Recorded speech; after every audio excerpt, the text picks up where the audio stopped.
আমি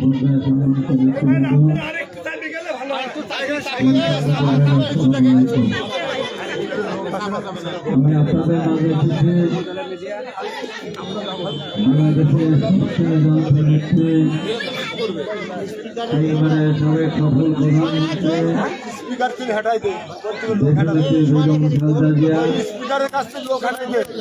আমাদের মাঝ থেকে বিদায় নিয়েছেন। উনি বিএনপি চেয়ারপারসন ছিলেন, কিন্তু জীবনের শেষ এসে উনি বাংলাদেশের আপামর জনসাধারণের নেত্রী হিসাবে উনি নিজেকে প্রতিষ্ঠা করতে পেরেছিলেন, যার কারণে তার জানা যায় পৃথিবীর ইতিহাসের সবচেয়ে বেশি মানুষ অংশগ্রহণ করেছিলেন। বিএনপি রাষ্ট্রীয় ক্ষমতা নেই, তারপরেও ভারত, পাকিস্তান, নেপাল, ভুটান, শ্রীলঙ্কা, মালদ্বীপ আশপাশের সমস্ত দেশ থেকে তাদের পররাষ্ট্রমন্ত্রী, গার্ড স্পিকার, সরকারের বড় বড় কর্মকর্তারা এসে বেগম খালেদা জিয়ার শ্রদ্ধা নিবেদন করেছেন। আমি আপনাদের কাছে তার জন্য দোয়া চাইতে এসেছি। আপনারা দোয়া করবেন। দেশপতি বেগম খালেদা জিয়া দেশের মানুষের জন্য কাজ করে গিয়েছেন, দেশের মেয়েদের শিক্ষার জন্য উনি যে নারী শিক্ষার জাগরণ করে গিয়েছেন। উনি অবৈতনিক শিক্ষা ব্যবস্থা প্রবর্তন করেছেন, মেয়েদের উপবৃত্তির ব্যবস্থা করেছিলেন। এদেশে বেসরকারি ব্যাংক, বেসরকারি বিশ্ববিদ্যালয়, বেসরকারি কলেজ, বেসরকারি মেডিকেল কলেজ, বেসরকারি পলিটেকনিক, বেসরকারি বিশ্ববিদ্যালয় প্রতিষ্ঠানের মধ্য দিয়ে হাজার হাজার ডাক্তার, ইঞ্জিনিয়ার তৈরি হওয়ার সুযোগ করে দিয়েছেন। দেশের অর্থনীতিকে একটা গতিশীল অবস্থায় উনি নিয়ে গিয়েছিলেন। গার্মেন্টস শিল্পের প্রসার ঘটিয়েছিলেন, টেক্সটাইল শিল্পের নতুন প্রযোজনা শুরু করেছিলেন। ব্যাপকভাবে দেশের উন্নয়নের জন্য কাজ করেছিলেন। আজকে উনি আমাদের মাঝে নেই, ওনার জন্য আপনারা দোয়া করবেন। আপনার মানসিকতা কামনার জন্য আজকে আপনাদের মাঝে আমার আশা। উনি যখন অসুস্থ ছিলেন তখন বাংলাদেশের কোটি কোটি মানুষ ওনার জন্য দোয়া করেছেন। আমি আমার নিজের ব্যক্তিগত পক্ষ থেকে বারবার আল্লাহর কাছে আহ্বান জানিয়েছিলাম, হে মহান আল্লাহ, আপনি জীবন দানের মালিক, আয়ু দানের মালিক। বেগম খালেদা জিয়ার আয়ু দানের মালিক আপনি, আমারও মালিক। তাই আমার জীবনের সমস্ত আয়ুটুকু দিয়ে বেগম খালেদা জিয়ার জীবনের হাতটুকু বাড়িয়ে দেন। আমার মতো একটা হাবিব না থাকলে হয়তো আমার পরিবার কষ্ট পাবে, কিন্তু দেশনেত্রী বেগম খালেদা জিয়া না থাকলে বাংলাদেশের মানুষ কষ্ট পাবে, বাংলাদেশ গণতন্ত্র হারা হয়ে যাবে। এমনি আমার মতো বহু মানুষ বেগম খালেদা জিয়ার জন্য তাদের নিজের হায়াত দেওয়ার জন্য আল্লাহর কাছে প্রার্থনা করেছেন। আমি ব্যক্তিগতভাবে ওনার কাছে দলের কর্মী হিসেবে ঋণী। তাছাড়া 2009 সালে আমি যখন একদম মৃত্যুপথযাত্রী ছিলাম, তখন ম্যাডাম খালেদা জিয়া আমার চিকিৎসার জন্য 1 কোটি টাকার উপর লাগার কথা ছিল, 10 বিরোধী ছিল, তাও আমাকে সিঙ্গাপুরে পাঠিয়েছিলেন। যাক, পরে আমার লিভার ট্রান্সপ্লান্ট করা লাগেনি। আমরা পাবনা ঈশ্বরদীর আমরা 2জন সৌভাগ্যবান ব্যক্তি। আরেকজন মুখলেসুর রহমান বাবলু, উনি যখন স্কোয়ার হাসপাতালে মৃত্যুপথযাত্রী ছিল, আমি প্রতিদিন যেতাম। তার একটি সন্তান ছিল, প্রতিদিনে তাকে করে করে বসে থাকতাম, আল্লাহর কাছে কান্নাকাটি করতাম, আল্লাহ এই সন্তানকে দেখেছেন, বাবলুকে আপনি না নিয়ে যান। তখন দেশনেত্রী বেগম খালেদা জানতে পেরেছেন বাবলু অসুস্থ, তাকেও এয়ার অ্যাম্বুলেন্সে করে সিঙ্গাপুর পাঠানোর জন্য উনি সিদ্ধান্ত নিয়েছিলেন, কিন্তু ডাক্তাররা সেখানে যাওয়ার জন্য সেটা অ্যালাউ করেনি। এই মহান নেত্রী একদিকে মাতৃস্নেহ, আর একদিকে দলের নেতা কর্মীদের জন্য কমিটমেন্ট, একটা অসাধারণ একজন ব্যক্তি ছিলেন। এই যে আমি যার গাড়ির উপরে হাত দিয়ে দাঁড়িয়ে আছি, এই রেজাল্ট করিম শাহীন ফাঁসির আসামি ছিল। তার বড় ভাই মাহবুব রহমান পলাশ ফাঁসির আসামি ছিল। তার বড় ভাই মুহসিন বাবলু আপনাদের মেয়র, তিনবারের উনিও ফাঁসির আসামি ছিলেন। এমনিভাবে আমার আক্তার ভাই চলে গিয়েছেন। আক্তার ভাই সহ অনেকে, আমার অটল, আমাদের শামসুল কমিশনার, আইজুর রহমান শাহীন সহ অনেকেই ফাঁসির আসামি ছিলেন। এবং এটা আমার ডান করে ডাবলু আছে, এনাম আছে, অনেকেই আছে। তারাও বিভিন্ন মেয়াদে সাজাপ্রাপ্ত আসামি ছিলেন। দেশপতি বেগম খালেদা তাদের পরিবারের জন্য আমার মাধ্যমে আর্থিক সহায়তা চেষ্টা করেছেন। এই যে আন্তরিকতা, তার এর কোনো তুলনা হয় না। এখানে আমাদের অনেকেই আছেন যারা ওই সময় কারাগারে ছিলেন বিনা কারণে। আজকে সেই নেতৃত্ব দোয়া করবেন এবং আমাদের প্রিয় নেতা জনাব তারেক রহমান, তার মাধ্যমে এই ব্যবস্থাগুলি হয়েছিল। আমাদের সেই নেতা তারেক রহমানের বিরুদ্ধে অনেক ষড়যন্ত্র চলছে জাতীয় আন্তর্জাতিকভাবে। আমরা আল্লাহর কাছে দোয়া করব যে মহান আল্লাহ পাক যেন তাকে সুরক্ষা দান করেন, সমস্ত ষড়যন্ত্র মোকাবেলা করে উনি যেন সামনের দিকে এগিয়ে যেতে পারেন। আমাদের নেতা আমাদের এই জেলখানা যারা ছিল তাদের জন্য যেমন করেছেন, এখন সিদ্ধান্ত নিয়েছেন নতুন করে বাংলাদেশে 1 কোটি ফ্যামিলি কার্ড দিবেন। এই ফ্যামিলি কার্ড কিন্তু ছেলেদের নামে হবে না, মায়েদের নামে হবে। কারণ অনেক সময় দেখা যায় অনেক পুরুষ বউ ফেলে অন্য জায়গায় চলে যায়, অত্যাচার করে। যখন ফ্যামিলি কার্ডটি সেই আমার মায়ের বা বোনের নামে হবে, তখন ওই তার স্বামী তখন তার উপর অত্যাচার করবে না। কারণ চাল, ডাল, তেল, লবণ অর্থাৎ খাদ্য সামগ্রী প্রতি মাসে তাদেরকে দেওয়া হবে। আপনাদের জন্য গরিব মানুষ যারা, তাদের জন্য স্বাস্থ্য কার্ড দেওয়া হবে। হাসপাতালে যাবেন, সেখানে কার্ড দেখালে আপনারা বিনা পয়সা চিকিৎসা নিতে পারবেন। আমাদের জন্য কৃষক ভাইয়েরা যারা আছেন, কৃষি কার্ড দিবেন। সেই কার্ড নিয়ে গেলে তারা সেখানে অল্প দামে ডিজেল পাবেন, বিদ্যুতের সাশ্রয় মূল্য তারা তাদের চাষাবাদ করতে পারবেন। এমনিভাবে স্বাস্থ্য থেকে শুরু করে প্রতিটা ক্ষেত্রে দেশটাকে সামনে দিকে এগিয়ে নিয়ে যেতে চাচ্ছেন। পাশাপাশি 1 কোটি মানুষকে নতুনভাবে কাজের সন্ধান, কাজের ব্যবস্থা করবেন। অনেকে মনে করেন কীভাবে এটা পারবে।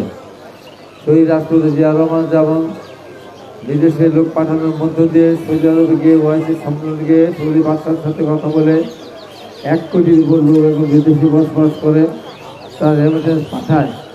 কেউ কেউ মনে করেছিল বাংলাদেশের এতগুলি মানুষকে বিদেশে পাঠানো যাবে, সেই রাষ্ট্রপতি জিয়া রহমান শুরু করে দিয়েছিলেন। আজকে গার্মেন্টস শিল্পে 50 লাখ আমার মা বোনেরা কাজ করেন। আরও 2 কোটি মানুষ বিভিন্ন পেশায় ওই গার্মেন্টস শিল্পের সঙ্গে জড়িত, পলি সাপ্লাই, ব্যাগ সাপ্লাই দেয়। এটা শহীদ রাষ্ট্রপতি জিয়া রহমান চালু করে গিয়েছিলেন। আজকে যারা তারেক রহমান 1 কোটি মানুষের কর্মসংস্থান ব্যবস্থার কথা বলেছেন, অনেকেই সমালোচনা করছেন কীভাবে সম্ভব। তারেক রহমান দিন রাত দেশের মানুষকে নিয়ে ভাবেন, তাই উনি আউটসোর্সিংয়ের মাধ্যমে আজকে আপনারা জানেন এই পৃথিবীর সবচেয়ে বড় ধনী ব্যক্তির নাম জানেন, অনেকে তার নাম বিল গেটস। তার কোনো শিল্প প্রতিষ্ঠান নেই। এই সফটওয়্যারের মধ্য দিয়ে এমন ডেভেলপ করেছে, আজকে কোটি কোটি বিলিয়ন বিলিয়ন টাকা উপার্জন করে।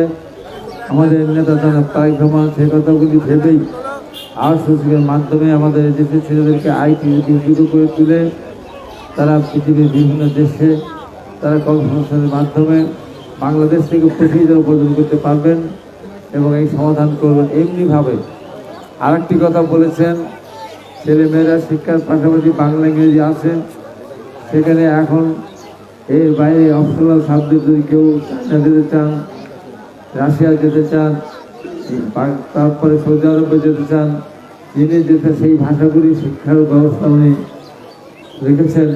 যে যে ভাষা শিখতে চায় তাকে সেই ভাষা শিক্ষার ব্যবস্থা করা হবে। পাশাপাশি আমি অল্প কথা শেষ করতে চাই, আরেকটি উনি নতুন চালু করেছেন লেখাপড়া, পাশাপাশি খেলাধুলা। যে যে বিষয়ে ভালো খেলাধুলা করতে পারবেন, এটা 100 মার্কের সাবজেক্ট থাকবে। অনেকেই ভাবেন ক্রিকেট, ফুটবল, ভলিবল বিভিন্ন খেলা আছে, মাঠ নেই, কীভাবে খেলা সেখানে তারা সেই সাথে লেখাপড়া করবে। উনি পরিষ্কার করে বলেছেন যেখানে মাঠ আছে সেখানে তারা ফুটবল খেলবে, যেখানে ছোট মাঠ আছে তারা ভলিবল খেলবে, যেখানে আরও ছোট মাঠই নেই সেখানে তারা ক্যারাম বোর্ড খেলবে বা অন্য আরও কিছু খেলা আছে, ইনডোর খেলা আছে, টেবিল টেনিস খেলবে। ওই খেলা যারা ফার্স্ট হবে তারা যেমন পরীক্ষা পাস করে বেশি নম্বর পায়, বেশি রাত থেকে পড়ে ভালো করে পড়াশোনা করলে ওই খেলায় যারা ভালো করবে তাদেরকে মার্ক করে দেওয়া হবে। এইভাবে এদেশের খেলাধুলাকে সামনের দিকে এগিয়ে নিতে চান। আজকে আমরা জানি ব্রাজিলের অনেক প্লেয়ার বিভিন্ন দেশে খেলে কোটি কোটি ইনকাম করে, আর্জেন্টিনার অনেক ভালো ভালো ফুটবলরা বিভিন্ন জায়গায় খেলে বিভিন্ন দেশে টাকা উপার্জন করে। আমাদের দেশের ছেলেমেয়েরাও যে একদিন এই খেলাধুলার মাধ্যমে টাকা উপার্জন করতে পারবে না এমন কোনো কথা আমরা বলতে পারবো। ইতিমধ্যেই আমাদের অনেক ক্রিকেটাররা অনেক দেশ থেকে বিদেশ থেকে প্রচুর টাকা তারা কিন্তু উপার্জন করে নিয়ে আসছে। এই যে ভাবনা চিন্তা সামনের দিকে এটা আমাদের নেতারা করছেন, বিএনপি করছে। পাশাপাশি আরও যারা আছে তারা কিন্তু এই চিন্তাগুলি করে না, তারা শুধু আপনাদের কাছে এসে বলবে যে আমাদের প্রতীকে ভোট দিলে বেহেশতে যাওয়া যাবে, আমাদের প্রতীকে গেলে এইটা পাওয়া যাবে। এখন হয়তোবা সারা জীবন তারা কাছে আসেনি। আমি ওই কথা বলছি না, কারণ বিরুদ্ধে বলছি না। এখন অনেকে আপনাদের কাছে আসবে, চাল নিয়ে আসবে, কবল নিয়ে আসবে, টাকা নিয়ে আসবে। এগুলিকে বিভ্রান্ত না হয়ে আপনারা দেশের যে বেগম খালেদা জিয়ার দোয়া করবেন, আমাদের নেতাদের জন্য দোয়া করবেন, আমার জন্য বিশেষ দোয়া করবেন। আপনারা জানেন আমি 20 দিন একটানা হাসপাতালে ছিলাম, সেখান থেকে আমি গত 25 দিন এসেছি। আমি এখনও নিজে স্বাভাবিকভাবে হাঁটতে চেষ্টা করছি।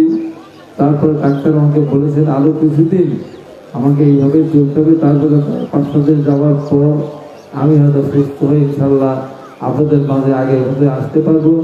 এখন যেহেতু নির্বাচন কমিশনের নিষেধাজ্ঞা আছে নির্বাচনী প্রচারণা চালানো, আমি চাই আপনাদের নির্বাচন সম্বন্ধে কোনো কথা বলতে চাই না। শুধু আপনারা আমার জন্য দোয়া করবেন, আমাদের নেতাদের জন্য দোয়া করবেন, আপনাদের জন্য আমি দোয়া করি। ইনশাল্লাহ আপনারা ভালো থাকবেন। আগামীতে আপনাদের সাথে আবার দেখা হবে। দেশ থেকে বেগম খালেদা জিয়া অনেক কাজ করেছেন, কৃষকদের কিছু 5,000 সুদ মাফ করেছেন, 8 টাকা 10,000 সুদ মাফ করেছেন, অনেক কিছু করেছেন দেশ থেকে বেগম খালেদা জিয়া এবং তারেক আমাদের প্রিয় নেতা শহীদ রাষ্ট্রের জিয়া রহমান। আজকে বাংলাদেশে দেখেন খাদ্য ঘাটতির দেশ ছিল, এখন আমরা খাদ্য উদ্বৃত্ত দেশ, এখন আমাদের অত খাদ্য ইম্পোর্ট করতে হয় না। তাই আমরা আমাদের জন্য দোয়া করবেন। ইনশাল্লাহ আমি সুস্থ হয়ে আপনাদের মাঝে যেন সাহায্য চলাচল করতে পারি এই প্রত্যাশা ব্যক্ত করে এখানে ইউনিয়নের সুমন আছেন, এখানে ভাষা আছে, এখানে আমাদের মহিলাদের সভাপতি সাধারণ সম্পাদক আছে, এখানে আমাদের আরও অনেক দীপু আছে, অনেকে আছে এখানে আমাদের অনেক নেতৃত্ব পরিষেবার ভিতরে যারা আছেন। এই সাংবাদিক ছেলে বহু দীর্ঘদিন কারাগারে ছিলেন, এমনি এখানে প্রথম উজ্জ্বল আছে, উজ্জ্বল আছে, আছে আমাদের মহাদেব আছে, অনেক নেতৃবৃন্দ এখানে আছেন, আমাদের মহিলা নেতৃবৃন্দ আছেন। এখানে সবাইকে বলবো আমার জন্য দোয়া করবেন, দেশ দোয়া করবেন। এই প্রতিভা দেখে আমি ওর কথা শেষ করছি এবং আমি আপনাদের কাছ থেকে বিদায় নিয়ে আমার অন্য কাজ আছে, আমি সেখানে যাবো। নেতৃবৃন্দ আপনাদের মাঝে আসেন, তারা কথা বলবেন। আপনাদের সবাইকে ধন্যবাদ। সকাল থেকে আপনারা এখানে বসে আছেন, আমি আপনাদের কাছে ক্ষমা চাচ্ছি, আমার আসতে দেরি হয়েছে, কারণ আমি অসুস্থ মানুষ। তাছাড়া বাড়িতে অনেক লোক ছিল, তাদের সাথে কথা বলার তার দেরি হয়েছে। এবার আপনারা ক্ষমা দেশে দেখবেন, এই কথা বলে আমি আমার কথা শেষ করছি। সবাইকে ধন্যবাদ। আসসালামু আলাইকুম।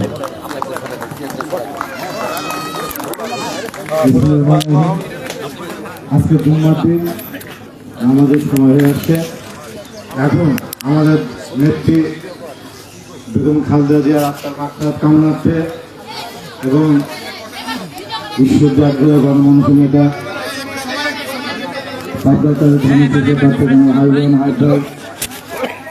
বিগত কিছুদিন পূর্বে সড়ক দুর্ঘটনায় আহত হয়েছিলেন, তিনিও অসুস্থ। আমাদের মধ্যে অনেকে অসুস্থ আছে।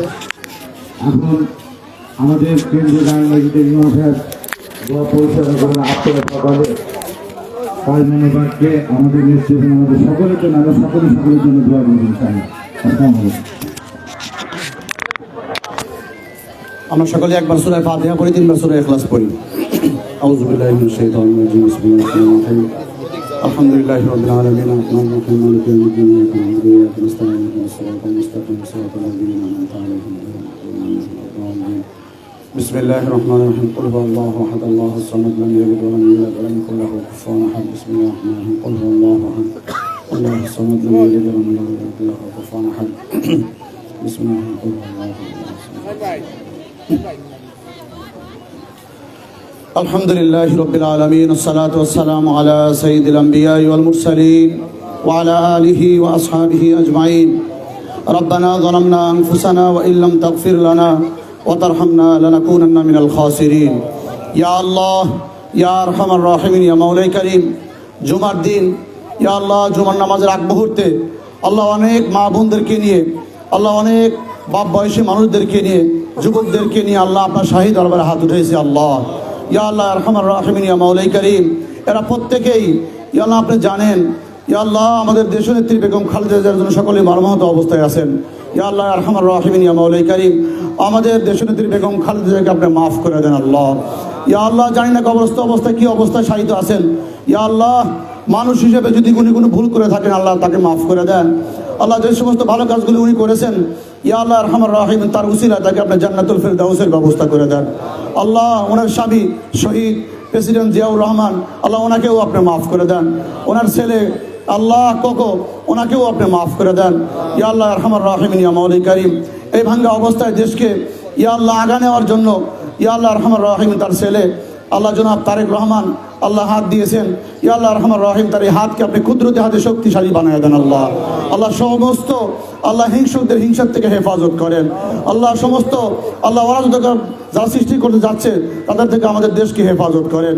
আল্লাহ তারেক রহমানকে হিম্মত সাহস দিয়ে দেন, তার হায়াতকে দীর্ঘায়িত করে দেন, দেশকে সুন্দরভাবে সুশ্রীভাবে আল্লাহ পরিচালনা করার তৌফিক দান করেন। ইয়া আল্লাহ রহমান রহিম, ইয়া মাওলাই করিম, ইয়া আল্লাহ বেগম খালেদা জিয়ার আল্লাহ আমাদের ঈশ্বর আজকের সবচেয়ে আস্থাভাজন ব্যক্তি ইয়া আল্লাহ জনাব হাবিবুর রহমান হাবিব ভাই দীর্ঘদিন হলো অসুস্থ। ইয়া আল্লাহ রহমান রাহিমিন, ইয়া মাওলাই করিম, আপনি তাকে খুব তাড়াতাড়ি পরিপূর্ণ সুস্থ করে দেন। আল্লাহ আল্লাহ আমাদের সকলের মনের বাসা আল্লাহ তার আশাকে আপনি পরিপূর্ণ করে দেন। আল্লাহ ঈশ্বরী আটঘরিয়ার জন্য আল্লাহ আমরা যে আশা পোষণ করছি আল্লাহ তাকে আপনি কবুল করে নেন। আল্লাহ আপনি জানেন আমাদের জননীয় মেয়র আল্লাহ জনাব বাবলু ভাই, আপনি উনি অসুস্থ, আল্লাহ ওনাকেও আপনি শেফা দান করেন। আল্লাহ রেজাল্ট করেন বিবি শাহিন ভাই, ইয়া আল্লাহ পলাশ ভাই, ডাবলু ভাই সহ আরও যে সমস্ত নারায়ণ ভাই, যে সমস্ত নেতাকর্মীরা এখানে উপস্থিত হয়েছেন ইয়া আল্লাহ আপনি ভালো জানেন। ইয়া আল্লাহ আরহামার রাহিমিন, প্রত্যেককে আপনি কবুল ও মঞ্জুর করে নেন। পরিশেষে যার কথা না বললেই নয়, ইয়া আল্লাহ এই দ্বীন ইসলাম ফাউন্ডেশনকে তৈরি করতে যিনি 24টা ঘন্টা রাত দিন আল্লাহ যিনি অক্লান্ত পরিশ্রম করে আল্লাহ বাড়ি ঘরের কথা ভুলে গিয়ে আজকে এতজন মানুষের জন্য মানুষের দাঁড়িয়ে দাঁড়িয়ে ঘুরে চেয়ে আল্লাহ শীত বস্ত্রের ব্যবস্থা করেছেন আমাদের সকলের আপনজন মঈনুল ইসলাম সোহান ভাই, ইয়া আল্লাহ আরহামার রাহিমিন, তাকে আপনি আরও এরকম ভালো ভালো কাজ করার তৌফিক দান করেন। ইয়া আল্লাহ আরহামার রাহিমিন, ইয়া মাওলাই করিম, আমার নিজের চোখে দেখা সব সময় উনি মসজিদের সামনে দাঁড়িয়ে যার কাছে চাইলে একটা কম্বল পাওয়া যাবে তার কাছে দাঁড়িয়ে সুন্দর করে কথা বলে আল্লাহ আপনাদের জন্য ইয়া আল্লাহ আরহামার রাহিম, এই গরিব মানুষদের জন্য চেয়ে নিয়ে আল্লাহ যারা উপকার করছেন উনি ইয়া আল্লাহ আরহামার রাহিমে তাকে বেশি বেশি আরও উপকার করার তৌফিক দান করেন। ইয়া আল্লাহ এই 7 নং ওয়ার্ডবাসী ইয়া আল্লাহ ইয়া আরহামার রাহিম, ইয়া মাওলাই করিম, আজকের এই মা বোনদের উপস্থিতি এই কথা প্রমাণ করে মঈনুল ইসলাম সোহান ভাইকে সামনে তারা চায়। ইয়া আল্লাহ আরহামার রাহিমিন, 7 নং ওয়ার্ডবাসীর জন্য যিনি খেদমত করতে পারেন সোহান ভাই আপনি তাকে তৌফিক দান করেন। পরিশেষে আমার পাশেই বসা আল্লাহ আমাদের সকলের প্রিয় ব্যক্তিত্ব আল্লাহ জনাব হাবিবুর রহমান হাবিব ভাই, ইয়া আল্লাহ আরহামার রাহিমিন, ইয়া মাওলাই করিম, ওনার মাধ্যমে ঈশ্বর দিয়ে এবং আট ঘরে গিয়ে আল্লাহ সুন্দরভাবে রূপ নেওয়ার তৌফিক দান করেন। আল্লাহ অনেক কিছু চাওয়ার ছিল, শুক্রবার সময় নেই, আল্লাহ যা চেয়েছি তাও দিয়ে দেন, যা চাই নাই তাও দিয়ে দেন। আল্লাহ আল্লাহ পরিশেষে সোহান ভাইয়ের একটা ছোট বাচ্চা আছে যার নামে দ্বীন ইসলাম ফাউন্ডেশন, আল্লাহ তার সন্তানকেও আল্লাহ মানুষের মতো মানুষ হওয়ার তৌফিক দান করেন। আল্লাহ তার বাবা মা ইন্তেকাল করেছেন, ইয়া আল্লাহ আরহামার রাহিম, আজকে যদি বেঁচে থাকতেন অত্যন্ত খুশি হইতেন। ইয়া আল্লাহ আরহামার রাহিমিন, তাদের উভয়কে জান্নাতুল ফিরদাউসের ব্যবস্থা করে দেন। সুবহান রাব্বিকা রব্বিল ইজ্জাতি আম্মা ইয়াসিফুন ওয়া সালামুন আলাল মুরসালিন আলহামদুলিল্লাহি রাব্বিল আলামিন। আসসালামু আলাইকুম।